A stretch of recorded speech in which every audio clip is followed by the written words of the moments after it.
بسم اللہ الرحمن الرحیم۔ قرآن مجید کی وہ صورت جس کی تلاوت ماہ شعبان میں اللہ تعالیٰ خود کرتے ہیں۔ یہ صورت غریبوں کو امیر، بیماروں کو صحت مند اور حاجت مندوں کی حاجت کو پورا کرتی ہے۔ ماہ شعبان میں اس صورت کو لازمی پڑھیں۔ محترم ناظرین، ہمارا آج کا وظیفہ قرآن پاک کی سب سے پرسکون اور آنکھوں کو روشن کرنے والی صورت کے حوالے سے ہے کہ جو بندہ ماہ شعبان میں روزانہ اس صورت کو پڑھتا ہے، فرشتے اسے گھیر لیتے ہیں، کیونکہ اس صورت کی تلاوت ماہ شعبان میں اللہ تعالیٰ خود کرتے ہیں۔ یہ صورت غریبوں کو امیر، بیماروں کو صحت مند اور حاجت مندوں کی حاجت کو پورا کرتی ہے۔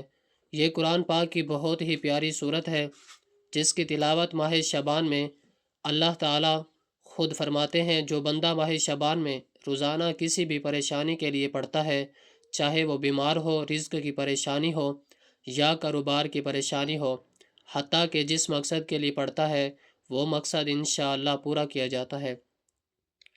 دنیا اور آخرت کی سختیوں سے اسے نجات ملتی ہے۔ یہ صورت آپ کو اللہ تبارک و تعالیٰ کے بے حد قریب کر دیتی ہے۔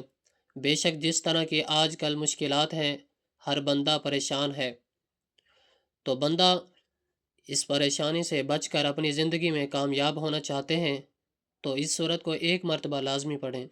اگر کوئی صبح پڑھے گا تو فرشتے دن بھر اس کی حفاظت کریں گے، اور اگر کوئی رات کو پڑھے گا تو فرشتے ساری رات اس کی حفاظت کریں گے۔ یہ خاندان کے اندرونی عمل کو برقرار رکھنے اور کسی بھی قسم کے تنازعات کو دور کرنے میں بھی مدد کرتی ہے۔ یہ قرآن پاک کی وہ صورت ہے جس کی تلاوت اللہ تبارک و تعالی خود جنت میں فرمائیں گے۔ جو شخص اس کی ماہ شعبان میں تلاوت کرتے ہیں تو اللہ تعالیٰ اسے بہت خوش ہوں گے اور اسے وہ سب کچھ دیں گے جس کی وہ خواہش رکھتا ہے۔ یہ بہت آسان سا عمل ہے، وہ ذات کو دیکھنے والا عمل ہے۔ یہی خاص عمل ہے جو دولت کو پوری طور پر غیبی طریقے سے آپ کے پاس لانے والا عمل ہے۔ ایسا عمل جس نے ماہ شعبان میں یہ وظیفہ پڑھا، وہ رزق کی دولت سے مالا مال ہو گیا، گھر میں کاروبار میں دولت کی ریل پیل ہو گئی، دولت کی برسات صبح سے ان کی زندگی میں آنا شروع ہو گئی، دولت کی طوفانی بارش برستی رہی ہے۔ ماہ شعبان میں پورے دن کسی بھی وقت یہ وظیفہ پڑھ کر معجزہ دیکھنا چاہتے ہو تو 5 منٹ کا یہ عمل کر کے آپ دیکھ لینا۔ تقدیر کے اگر بند تالے نہ کھل گئے جائیں تو پھر مجھے کہنا، تقدیر ایسے طریقے سے کھلے گی کہ آپ لوگ خود بھی کہو گے کہ ہمارا یہ مسئلہ پیسوں کا تھا، رشتوں کا تھا، تکالیف کا تھا، گھریلو جھگڑوں کا تھا، یہ اس کے علاوہ وہ چاہے جو بھی مسئلہ تھا وہ حل ہو گیا۔ ناظرین، شعبان وہ مہینہ ہے جس میں آسمان کا درد عام دنوں سے زیادہ کھل جاتے ہیں، فرشتے زمین کی طرف زیادہ اترتے ہیں اور رب کائنات اپنے بندوں کو پکار پکار کر کہتا ہے کہ ہے کوئی جو مجھ سے مانگے، ہے کوئی جو مجھ سے مانگے میں دینے کو تیار ہوں، ہے کوئی جو معافی چاہے میں بخشنے کو تیار ہوں، کوئی ٹوٹا ہوا دل میں جوڑنے کو تیار ہوں۔ یہ وہ مہینہ ہے جو رمضان کی تیاری نہیں بلکہ رمضان کی خوشبو ہے۔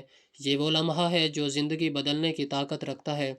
یہ وہ طاقت ہے جو قسمت کے بند دروازوں کو کھول سکتا ہے۔ انسان سارا سال مشکلات میں گھرا رہتا ہے، رزق کی تنگی، گھریلو پریشانیاں، اولاد کی فکر، بیماریوں کی آزمائش، دل کی بے چینی اور دعاؤں کا قبول نہ ہونا، یہ سب بوجھ اس کے کندھوں کو جھکا دیتا ہے۔ مگر شعبان وہ مہینہ ہے جو کہتا ہے کہ اے تھکے ہوئے انسان، رک جا، ایک لمحہ اللہ کی طرف لوٹ، کیونکہ آج تیری تقدیر لکھی جا سکتی ہے۔ یہ وہ وقت ہے جب ایک آیا، ایک سجدہ، ایک آنسو اور ایک سچی دعا سالوں کی محرومیوں کو ختم کر سکتی ہے۔ جو ان میں اللہ تعالیٰ اپنے بندوں کو خاص طور پر اپنی رحمت کے سائے میں لے لیتا ہے۔ یہ وہ مہینہ ہے جس کے بارے میں رسول کریم صلی اللہ علیہ وسلم نے فرمایا کہ یہ وہ مہینہ ہے جس میں اعمال اللہ تعالیٰ کے حضور پیش کیے جاتے ہیں۔ سوچو، جب تمہارا نام اللہ تبارک و تعالیٰ کے سامنے پیش ہو رہا ہو تو تمہارا عمل اس کی بارگاہ میں رکھا جا رہا ہو تو تم کس حال میں ہوگا؟ کیا تم چاہتے ہو کہ تمہارا نام گناہوں کے ساتھ پیش ہو یا قرآن کی تلاوت، ذکر و توبہ اور آنسو کے ساتھ؟ اور جب شعبان کا مہینہ آتا ہے تو یہ صرف دنوں کی گنتی نہیں ہوتی، یہ اللہ کی طرف سے ایک روحانی مہم ہوتی ہے۔ ماہ شعبان کا وقت ایسا ہے جیسے آسمان کہہ رہا ہو جو کچھ مانگنا ہے مانگ لو، جو بدلنا ہے بدل لو، جو ٹوٹا ہے جوڑ لو، کیونکہ یہ وقت عام نہیں ہے۔ اس مہینے میں جو بندہ اللہ کی طرف سچے دل سے لوٹ آتا ہے، اللہ تعالیٰ اس کی تقدیر کے صفحے بدل دیتا ہے۔ اگر کسی گھر میں اس ماہ مبارک میں قرآن کی ایک ایسی صورت گونجنے لگے جس کا ہر حرف رحمت ہے، جس کا ہر لفظ شفا ہے، جس کی ہر آیت دلوں کو زندہ کر دے، تو سوچو اس گھر کی فضا کیسی بن جاتی ہے۔ وہ گھر گھر نہیں رہتا، وہ رحمت کا مرکز بن جاتا ہے، وہ برکت کا دروازہ بن جاتا ہے، وہ دعا کی قبولیت کی جگہ بن جاتا ہے۔ فرشتے اس کے گھر میں آتے ہیں، شیطان وہاں سے بھاگتا ہے، سکون وہاں اترتا ہے، اور اللہ کی نظر کرم وہاں جم جاتی ہے۔ محترم ناظرین، جب قرآن پاک کی کوئی صورت کسی گھر میں پڑھی جاتی ہے تو وہ صرف تلاوت نہیں رہتی، وہ ایک اعلان بن جاتی ہے، آسمان کی طرف ایک صدا بن جاتی ہے، اور زمین پر اللہ کی رحمت کو دعوت بن جاتی ہے۔ مگر جب بات سورۃ الرحمن کی ہو تو یہ اعلان ہم نہیں ہوتا، وہ گھر اللہ کے ذکر سے روشن بن جاتا ہے، وہ دیواریں رحمت بن جاتی ہیں، وہ چھت اللہ کی رحمت کو اپنے اوپر محسوس کرتی ہے، اور وہاں رہنے والے دلوں میں ایک عجیب سا سکون اترنے لگتا ہے۔ وہ سکون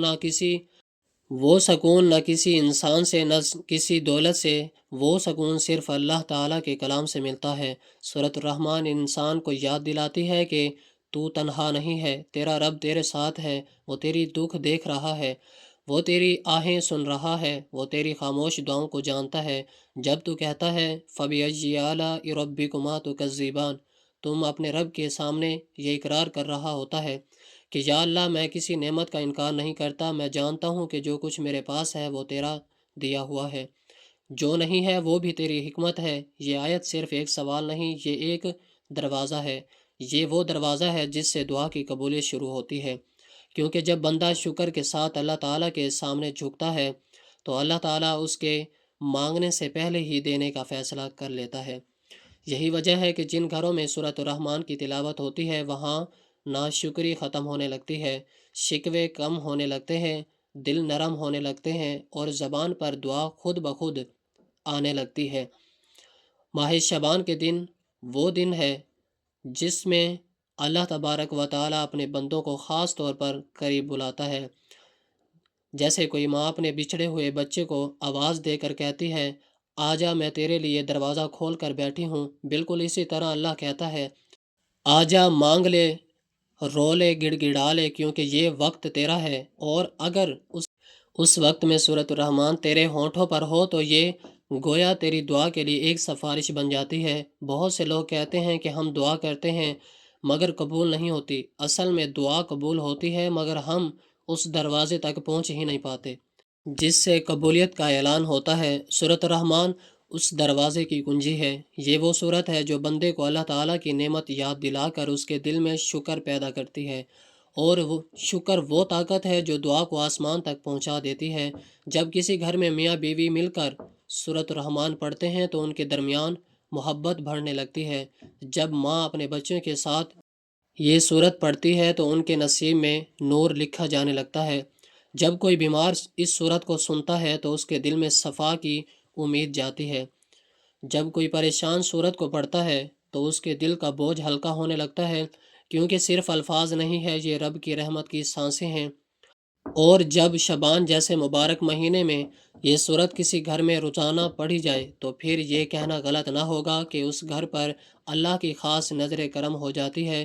وہاں دعا صرف مانگی نہیں جاتی، وہاں دعا قبول ہونے کے لیے لکھی جاتی ہے۔ وہاں قسمت صرف بدلی نہیں جاتی، وہاں قسمت سنواری جاتی ہے۔ یہی وجہ ہے کہ بزرگوں نے ہمیشہ کہا ہے کہ سورۃ الرحمن کو دل کے ساتھ، یقین کے ساتھ پڑھو، امید کے ساتھ پڑھو، کیونکہ جو بندہ اس صورت کو پڑھتے ہوئے یہ مان لیتا ہے کہ میرا رب سب کچھ کر سکتا ہے، اس لیے پھر کچھ بھی ناممکن نہیں رہتا۔ فَبِأَيِّ آلَاءِ رَبِّكُمَا تُكَذِّبَانِ، یہ صرف ایک آیت نہیں ہے، یہ ایک جھنجھوڑ دینے والا سوال ہے، یہ ایک روحانی صدا ہے، یہ ایک ایسا آئینہ ہے جس میں انسان اپنے دل کی حقیقت دیکھ لیتا ہے۔ اللہ تعالیٰ اس کی ایک آیت کو بار بار دہرا کر انسان اور جن دونوں کو یہ احساس دلاتا ہے کہ تم جس نعمت میں سانس لے رہے ہو، جس روشنی میں آنکھیں کھولتے ہو، جس رزق پر پلتے ہو، جس سکون کی تمہیں تھوڑی سی جھلک ملتی ہے، وہ سب میرے ہی کرم کا نتیجہ ہے۔ اب بتاؤ تم اپنے رب کی کون کون سی نعمت کو جھٹلاؤ گے؟ جب کوئی بندہ سورۃ الرحمن پڑھتے ہوئے اس آیت پر پہنچتا ہے اور اس کا دل گواہی دیتا ہے کہ یا اللہ میں تیری کسی نعمت کا انکار نہیں کرتا، یہی لمحہ دعا کی قبولیت کا نقطہ آغاز بن جاتا ہے، کیونکہ شکر کے بغیر دعا ادھوری ہوتی ہے، اور سورۃ الرحمن شکر کو دل کی گہرائیوں میں اتار دیتی ہے۔ یہ آیت انسان کے اندر وہ دعا عاجزی پیدا کرتی ہے جو اللہ تعالیٰ کو سب سے زیادہ محبوب ہے، وہ عاجزی جس میں بندہ کہتا ہے یا اللہ میرے پاس کچھ بھی میرا نہیں ہے، سب کچھ تیرا ہے۔ ناظرین، شعبان کے بابرکت دنوں میں جب کسی گھر میں بار بار یاد گونجتی ہے تو اس گھر کی فضا بدل جاتی ہے، وہاں ناشکری کی جگہ شکر لے لیتا ہے، وہاں مایوسی کی جگہ امید لیتی ہے، وہاں بے یقینی کی جگہ یقین لے لیتا ہے، اور جب کسی گھر میں یقین آ جائے تو سمجھ لو کہ وہاں دعا خالی نہیں لوٹتی، وہاں سے جو دعا اٹھتی ہے وہ اللہ کی عرض تک پہنچتی ہے، کیونکہ وہ دعا شکر اور یقین کے پروں پر سوار ہوتی ہے۔ یہ آیت ہمیں سکھاتی ہے کہ مانگنے سے پہلے مانگنا سیکھو، مانگنے سے پہلے تسلیم کرنا سیکھو، مانگنے سے پہلے اقرار کرو کہ یا اللہ تو نے مجھے بے شمار نعمت دی ہے، اب اگر میں ایک نعمت اور مانگ رہا ہوں تو یہ میری بے شرمی نہیں بلکہ تیرے کرم پر یقین ہے۔ یہ یقین دعا کو طاقت دیتا ہے۔ کتنے ہی لوگ ہیں جو سورۃ الرحمن پڑھتے ہیں، رو پڑھتے ہیں، کیونکہ اس لیے کہ انہیں پہلی بار احساس ہوتا ہے کہ وہ کتنے امیر ہیں، حالانکہ وہ خود کو غریب سمجھ رہے ہوتے ہیں۔ ان کے پاس ایمان ہے، سکون ہے، آنکھیں ہیں، قرآن ہے، رب کو پکارنے کی اجازت ہے، اور ان سب سے بڑی نعمت یہ ہے کہ اللہ تعالیٰ نے انہیں مانگنے کا حق دیا ہے۔ یہ آیت انسان کو یہی یاد دلاتی ہے کہ تم مانگ سکتے ہو کیونکہ تمہارے رب دینے والا ہے۔ شعبان کا مہینہ پہلے ہی رحمتوں کا دروازہ ہوتا ہے، اور جب اس مہینے میں سورۃ الرحمن کی تلاوت ہوتی ہے تو گویا رحمت پر رحمت نازل ہوتی ہے۔ اس وقت میں پڑھنا فَبِأَيِّ آلَاءِ رَبِّكُمَا تُكَذِّبَانِ ایسے ہے جیسے بندہ بار بار اللہ سے کہہ رہا ہوتا ہے یا اللہ میں تیرا شکر گزار ہوں، یا اللہ میں تیری رحمت کا محتاج ہوں، یا اللہ تیرے سوا کسی کے در پر نہیں جا رہا۔ اور جب بندہ صرف اللہ کے در پر جائے تو پھر اسے خالی لٹانا اللہ کی شان کے خلاف ہے۔ یہی وجہ ہے کہ بزرگ فرمایا کرتے تھے کہ جس دعا کے ساتھ شکر شامل ہو جائے وہ دعا کبیرہ نہیں ہوتی، یا تو فوراً قبول ہوتی ہے، یا کسی مصیبت سے بچاؤ بن جاتی ہے، یا آخرت کے لیے ذخیرہ بن جاتی ہے۔ سوچو اگر تمہارے گھر میں ایک ماہ تک یہ آیت گونجتی رہے، تمہارے بچے یہ آیت سنیں، تمہاری بیوی یہ آیت سنیں، لیکن تمہارے دل کی دیواروں سے یہ آیت ٹکرایا تو یہ کیا ممکن ہے کہ تمہاری دعا سنی نہ جائے؟ کیا ممکن ہے کہ تمہاری تقدیر نہ بدلے؟ کیا ممکن ہے کہ تمہارے گھر پر اللہ کی رحمت نہ اترے؟ یہی وہ راز ہے جو سورۃ الرحمن کے اندر چھپا ہے۔ سورت ہمیں مارنے سے پہلے جگانا سکھاتی ہے، رونے سے پہلے شکر کرنا سکھاتی ہے، اور دعا سے پہلے یقین پیدا کرتی ہے، اور یقین وہ عدالت ہے جس کے اندر انسان کے لیے کچھ بھی ناممکن نہیں رہتا۔ ناظرین، شعبان بہت ہی خاص اور برکت والا مہینہ ہے۔ یہ مہینہ اللہ کی طرف سے ایک ایسی خاص دعوت دیتا ہے کہ سال میں صرف ایک بار ملتی ہے، جیسے کسی بادشاہ کی طرف سے خط آئیں گے۔ اس دن دربار کھلا ہے، جو چاہو مانگ لو، جو دکھ ہے بیان کر لو، جو ضرورت ہے رکھ دو۔ کوئی روک ٹوک نہیں، کوئی دربان نہیں، کوئی پردہ نہیں۔ بالکل اسی طرح یہ ماہ مبارک رب کریم کی طرف سے اعلان کرتا ہے کہ میرے بندے یہ وقت تمہارے لیے ہے، آ جاؤ، مانگ لو، رو لو، توبہ کر لو، کیونکہ میں تمہیں خالی نہیں لوٹاؤں گا۔ انسان سال بھر مختلف دروازوں پر دستک دیتا ہے، کبھی لوگوں کے سامنے ہاتھ پھیلاتا ہے، کبھی دنیا کے سہاروں پر بھروسہ کرتا ہے، کبھی اپنے رشتوں سے امید لگاتا ہے، اور جب وہاں سے مایوسی ملتی ہے تو دل ٹوٹ جاتا ہے۔ مگر یہ دن ہمیں یاد دلاتے ہیں کہ اصل دروازہ صرف ایک ہے، اور وہ اللہ کا دروازہ ہے۔ جو یہاں آ گیا وہ کبھی محروم نہیں ہوا۔ یہی وجہ ہے کہ بزرگان دین فرماتے تھے کہ شعبان کے مہینے میں جو بندہ اپنے رب سے جڑ گیا، رمضان میں خود بخود سنور جاتا ہے، اس کی عبادت میں لذت آ جاتی ہے، اس کی دعاؤں میں اثر آ جاتا ہے، اس کی زندگی میں سکون آ جاتا ہے، کیونکہ یہ ماہ دراصل دل کی صفائی کے دن ہوتے ہیں، یہ نیت کے درست ہونے کے دن ہوتے ہیں، اور تقدیر کے لکھے جانے کے دن ہوتے ہیں۔ اور جب انہی دنوں میں کسی گھر کے اندر سورۃ الرحمن کی تلاوت شروع ہو جائے تو یہ گویا اللہ کی خاص دعوت دیتا ہے کہ یا اللہ ہم نے تیرے کلام کو اپنا سہارا بنا لیا، ہم نے تیرے نام کو اپنی پناہ بنا لیا، ہم نے تیری رحمت کو اپنا یقین بنا لیا۔ ایسے گھر پر عام گھروں جیسے نہیں رہتے، وہاں برکت کا پہرا لگ جاتا ہے، وہاں رحمت کی چادر تن جاتی ہے، وہاں دعا رد نہیں ہوتی۔ ناظرین، یہ ایسا بابرکت مہینہ ہے جس میں تقدیر کی کتاب کھلتی ہے۔ جو لکھوانا ہے لکھوا لو، رزق کی کشادگی، قرض کی ادائیگی، اولاد کی کامیابی، بیماری سے شفا، گھریلو سکون، رشتوں کی آسانی، دل کی بے چینی کا خاتمہ، ہر حاجت اسی وقت اللہ تعالی کے سامنے رکھ دو، کیونکہ یہ وقت مانگنے کا نہیں، یقین کے ساتھ مانگنے کا وقت ہے۔ کتنے ہی لوگ ہیں جو کہتے ہیں کہ کاش ہمیں پہلے پتہ ہوتا، ہمیں پہلے پتہ ہوتا، کاش ہمیں معلوم ہوتا کہ کچھ لمحے ایسے بھی ہوتے ہیں جو پوری زندگی بدل سکتے ہیں۔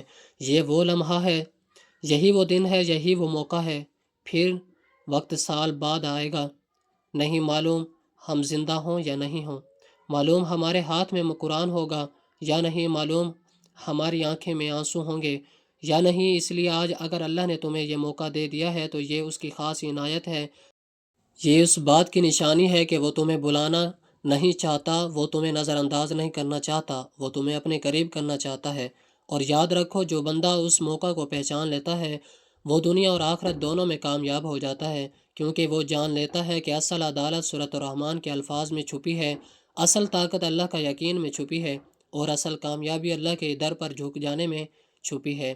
یہی وجہ ہے کہ ماہ شعبان میں سورۃ الرحمن کی تلاوت کو معمولی نہ سمجھو، یہ ایک عمل نہیں، یہ ایک فیصلہ ہے۔ یہ فیصلہ ہے، ہم اب دنیا کے دروازے پر نہیں جائیں گے، اب ہم صرف اللہ کے در پر جائیں گے، اور جو صرف اللہ کے در پر آ جائے اس کی ہر دعا قبولیت کے راستے پر چل پڑتی ہے۔ انشاءاللہ ناظرین، یہ وظیفہ اپنے اللہ تعالیٰ پر پورا یقین اور اپنے اللہ سے امید رکھتے ہوئے کرنا ہے۔ کسی بھی صورت مایوس نہیں ہونا، کیونکہ اچھے اور برے حالات ہمیشہ کے لیے نہیں ہوتے، اس لیے آپ نے نا امیدی کا شکار نہیں ہونا، کیونکہ زندگی بھی عجیب ہے۔ کبھی کبھی یہ اتنی خوبصورت لگتی ہے کہ جی چاہتا ہے کہ ہماری نعمت ہمارے لیے ہمیشہ کے لیے زندگی سے جڑا رہے، کبھی یہ ناطہ نہ ٹوٹے، اور کبھی جب زندگی ہماری امید اور توقعات پوری کرنے میں ناکام رہتی ہے تو دل کرتا ہے کہ یہ زندگی جلد ختم ہو جائے گی، مگر یہ حقیقت ہے کہ دکھ اور درد میں وقت طویل سے طویل تر ہو جاتا ہے۔ اسی طویل سفر سے انسان ہار کر مایوسی کا شکار ہو جاتا ہے۔ انسان خود سمجھ نہیں پاتا کہ آخر اس ساری صورتحال سے کیسے نمٹا جائے۔ انسان کی فطرت ایسی ہے کہ ایسی زندگی میں سب کچھ اپنے مطابق چاہے، ساتھ اس کی مرضی اور منشا کے مطابق نہیں ہوتا تو وہ نا امید اور مایوس ہو جاتا ہے۔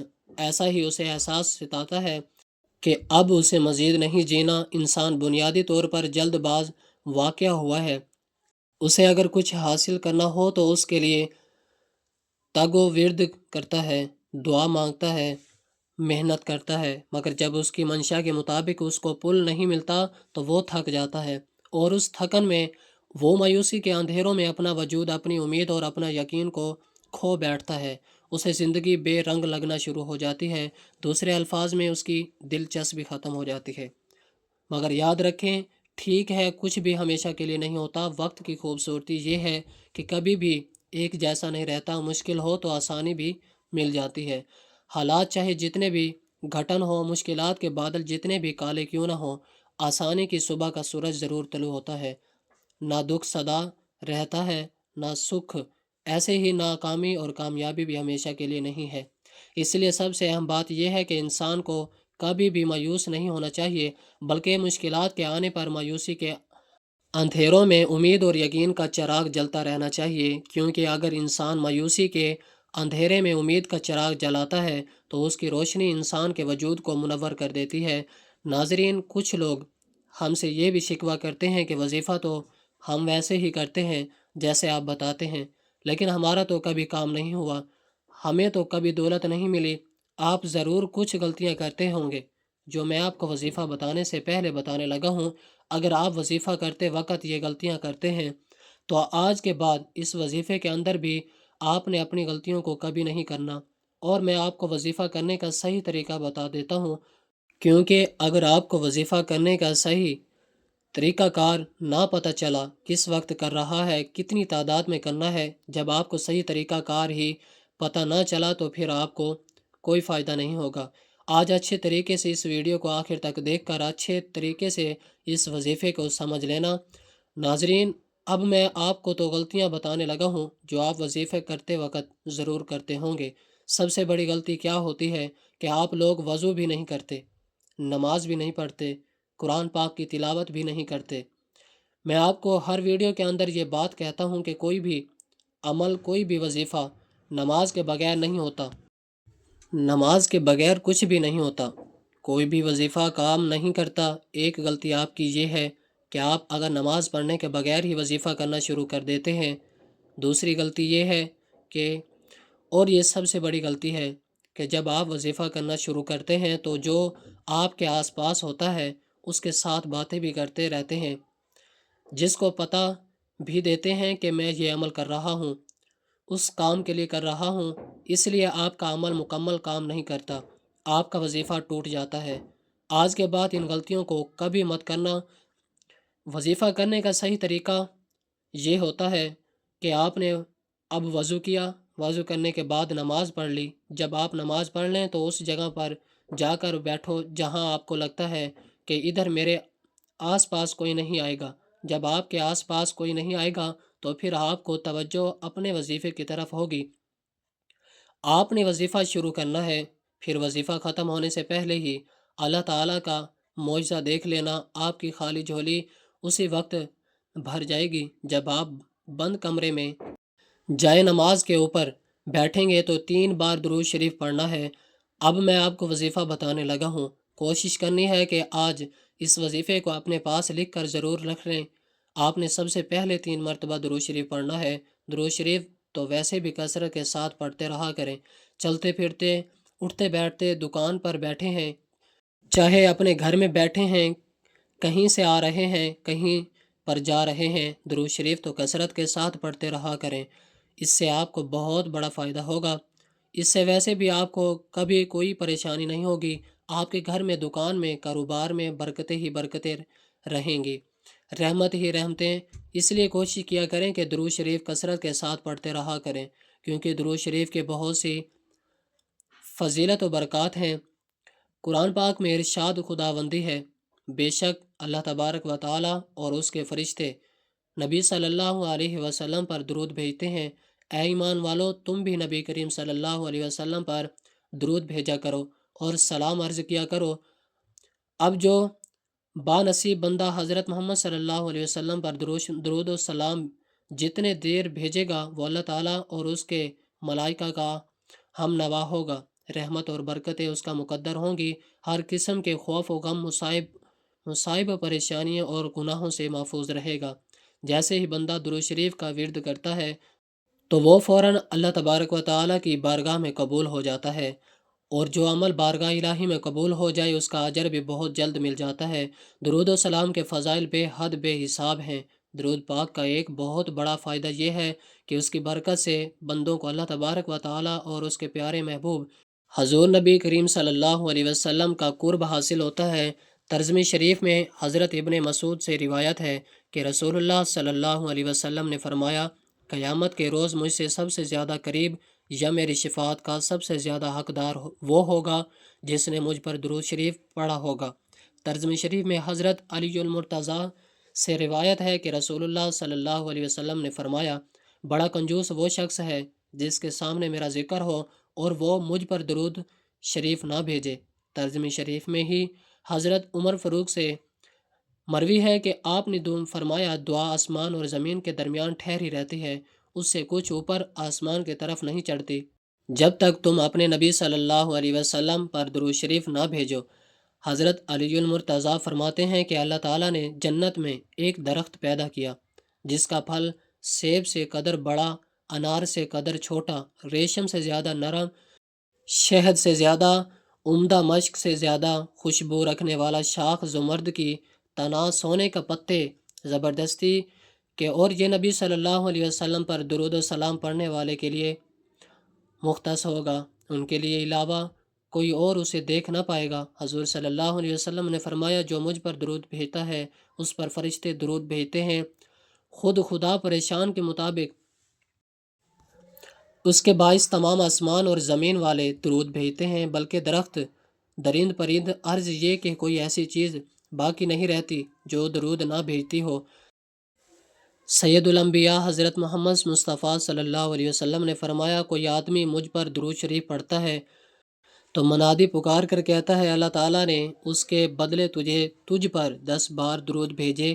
آسمان والے یہ سن کر کہتے ہیں تیرے درود شریف کے بدلے سے 100 بار تجھ پر رحمت فرمائے۔ درود پاک کثرت سے پڑھتے رہا کریں تاکہ دنیا اور آخرت دونوں جہانوں میں کامیابی مل سکے۔ آپ ایک مرتبہ ثواب کی نیت سے میرے ساتھ بھی پڑھ لیں۔ اللہم صلی علی محمد وعلی آل محمد کما صلیت علی ابراہیم وعلی آل ابراہیم انک حمید مجید۔ اللہم بارک علی محمد وعلی آل محمد کما بارکت علی ابراہیم وعلی آل ابراہیم انک حمید مجید۔ درود پاک پڑھنے کے بعد آپ نے جس سورت کی تلاوت کرنی ہے وہ سورت الرحمن ہے، جس کی تلاوت کرنے سے غریب امیر ہو جاتا ہے، بیمار صحت مند ہو جاتے ہیں، حاجت بندوں کی حاجت پوری ہو جاتی ہے۔ یہ 27ویں پارے کی بہت ہی پیاری سورت ہے۔ سورت الرحمن اللہ کے خوبصورت ناموں میں سے ایک نام جس کا مطلب ہے رحم کرنے والا، جو بندہ ماہ شعبان میں روزانہ صبح یا شام یہ سورت پڑھے گا انشاءاللہ پورا سال اللہ پاک اس پر رحم فرمائیں گے۔ جس پر اللہ پاک رحم فرما دے اس پر پوری دنیا رحم کرتی ہے، پوری دنیا اس سے پیار کرتی ہے۔ جو مانگو گے میرا مالک وہ عطا کر دے گا۔ تو آپ سب سورت الرحمن کو ماہ شعبان میں روزانہ صبح شام لازم پڑھیں۔ جو پڑھ نہیں سکتا وہ صرف سن لیا کرے، انشاءاللہ سن کر بہت سکون ملتا ہے۔ اس سورت کی تلاوت کرتے ہی اللہ تعالیٰ آپ کے نصیبوں کو کھول دے گا، اس کے رزق بنتالوں کو کھول دے گا، آپ کو وہاں سے رزق عطا کرے گا جہاں سے آپ کا تصور بھی نہیں کر سکتے۔ قرآن کا فیصلہ ہے اللہ تبارک و تعالیٰ پھر جب رزق دینے پر آتا ہے تو وہاں سے رزق ملتا ہے جہاں آپ گمان بھی نہیں کر سکتے۔ یہ قرآن کہتا ہے تو اس لیے اللہ ایک طاقت کا نام ہے جو پوری کائنات کا خالق و مالک اور رازق ہے۔ وہ اللہ جس نے ہم سب کو بتایا یہ طاقت ہے میرے اللہ کی۔ اور سورۃ الرحمن تلاوت کرنے کے بعد آپ نے اللہ تعالیٰ کے یہ مبارک نام یا غنیجو یا رزاقو یا شافیو تسبیح کے دانوں پر یا ہاتھوں کی انگلیوں پر پورے 100 مرتبہ پڑھ لینے، اور پھر ایک تسبیح استغفر اللہ العظیم و اتوب الیہ کی پڑھ لینی ہے، اور پھر آخر میں اتنا ہی درود پاک پڑھ لینا ہے جتنا عمل کے شروع میں پڑھا تھا۔ جو شخص ماہ شعبان المعظم میں روزانہ بتائے گئے طریقے کے مطابق یہ عمل کر لیتا ہے انشاءاللہ وہ غریب سے امیر ہو جائے گا، بیماریوں سے شفا حاصل ہو جاتی ہے، اور اس عمل کے ذریعے حاجت مندوں کی حاجت کو اللہ تبارک و تعالی پورا کرے گا۔ آخر میں دعا ہے کہ اللہ رب العزت سارے کائنات کے شہنشاہ، آسمان اور زمینوں کے مالک، انسانوں اور جنوں کے معبود، عرش اعظم کے مالک، اے بادشاہوں کے بادشاہ، ہم تیرے گناہ گار بندے ہیں، تیرے خطا کار بندے ہیں، ہمارے گناہوں کو معاف فرما، ہماری خطاؤں کو معاف فرما۔ اے معبود، ہم گواہی دیتے ہیں کہ تیرے سوا کوئی عبادت کے لائق نہیں، تیرے سوا کوئی بندگی کے لائق نہیں، ہمارے گناہ تیری رحمت سے بڑے نہیں، تو اپنی رحمت سے ہمارے گناہ معاف کر دے۔ اللہ پاک ہمیں گمراہی کے راستے سے ہٹا کر صراط مستقیم کے راستے پر چلنے والا بنا دے۔ زندگی میں ایسے نیک اعمال کرنے کی توفیق عطا فرما جن اعمالوں سے تو راضی ہو جائے۔ اے اللہ ہمیں تیرے احکام کی فرما برداری کرنے والا بنا، اور تیرے پیارے حبیب جناب محمد صلی اللہ علیہ وسلم کے نیک اور پاکیزہ آداب کو اپنانے والا بنا دے۔ اے اللہ ہماری پریشانیوں کو دور کر دے۔ اے اللہ جو بیمار ہیں انہیں شفائے کاملہ عاجلہ عطا فرما۔ اے اللہ جو بے اولاد ہیں انہیں اپنے خزانوں سے نیک اور صالح اولاد عطا فرما۔ اے اللہ جن کے جو کام رکے ہوئے ہیں وہ پورے کر دے۔ اے اللہ بچھڑوں کو ملا دے۔ اے اللہ شادی شدہ جوڑوں میں محبت اور خلوص پیدا کر دے اور ان کی زندگیوں میں برکت ڈال دے۔ اے اللہ لڑکے اور لڑکیوں کے نصیب اچھے کر دے۔ اے اللہ جو قرض کے بوجھ تلے دبے ہوئے ہیں ان کا قرض جلد سے جلد ادا کر دے۔ اے اللہ اے رب العزت شیطان سے ہماری حفاظت فرما۔ اے اللہ حلال رزق کمانے کی توفیق عطا فرما۔ اللہ رب العزت ہم سب کو عمل کی توفیق عطا فرمائے۔ اللہ تعالیٰ میرا سنانا اور آپ کا سننا بھی پاک بارگاہ الہی میں قبول و منظور فرمائے، آمین۔ ناظرین، گزارش ہے کہ اللہ تعالیٰ کے 99 ناموں میں سے کوئی ایک نام کمنٹس میں لکھ کر ضرور شیئر کریں۔ اللہ تعالیٰ ہم سب کا حامی و ناصر ہو، آمین۔ جزاک اللہ۔